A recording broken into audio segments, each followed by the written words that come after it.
let's get started. At the top left here, I used a principal pattern. I started off simple. I knew from the start I wanted to use simple things like lines, circles, triangles, squares. Just kept it simple. And I started off simple, as you can see. The first two images, the first two add up to be the third image. So, you got the horizontal line, the vertical line, and then turns into that. And then you can see I do that with the same thing with the circles, adding a couple circles inside the circle, and then adding a triangle and putting that all together at the end. And same thing with the triangle here. The next one we have here at the top right, I tried to emphasize variety, putting little shapes inside of each shape, keeping it consistent so the little triangles are inside the bigger circle, the little circles are inside of the squares, and the little squares are inside of the triangles. I kept a consistent amount of like the number the same, seven of each, and I originally wanted to put a spin on it, like with the black and white, like I have down here, like maybe make all the circles here black and flip the color, but it didn't look as good as I thought. So I thought to still hit the mark for variety, and it uh it was what I was trying to achieve, and I was satisfied. We move on down here to balance. I tried to keep it obviously balanced. I did some fills here. Even when I sketched it, I shaded in the circles and triangles and stuff to make it more of like a black and white balance. Um, diagonally flipping it here to unfilling it, making it white here, black here. You can clearly see here how it's balanced, and it keeps the rhythm of also using the similar shapes and colors and squares, triangles, circles, and everything like that. So yeah, turned out very well here.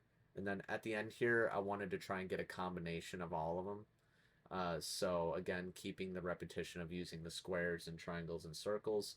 Um, I scattered all the little shapes.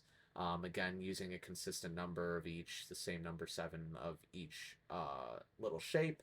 And then I wanted to create obviously emphasis here, which is what this final one is making an obvious bigger version of all the little shapes.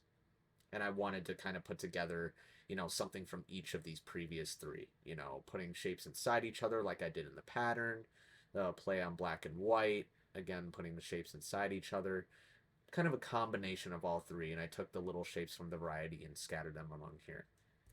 I would say, as far as Gestalt principles, for this last one down here as well, with um, the emphasis section here, I wanted to try a Gestalt principle that I thought would be harder to do.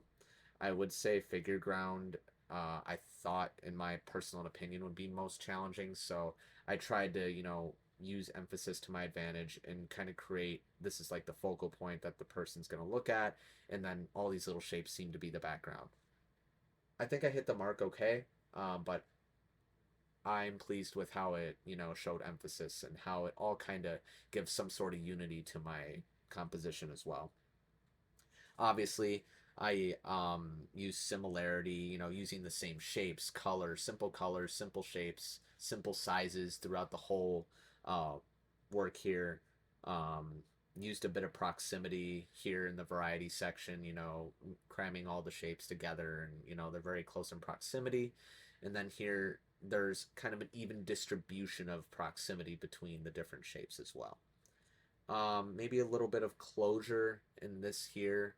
It gets pretty close here, and there's not much empty space in the variety section here. Similar here, I try to not keep a lot of open space.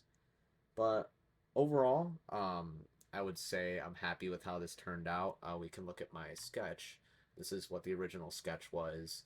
And as you can see, there's a few changes I did, but I think they were for the better. But I tried to, go off the sketch because I was very pleased with what I drew here. So that's my composition.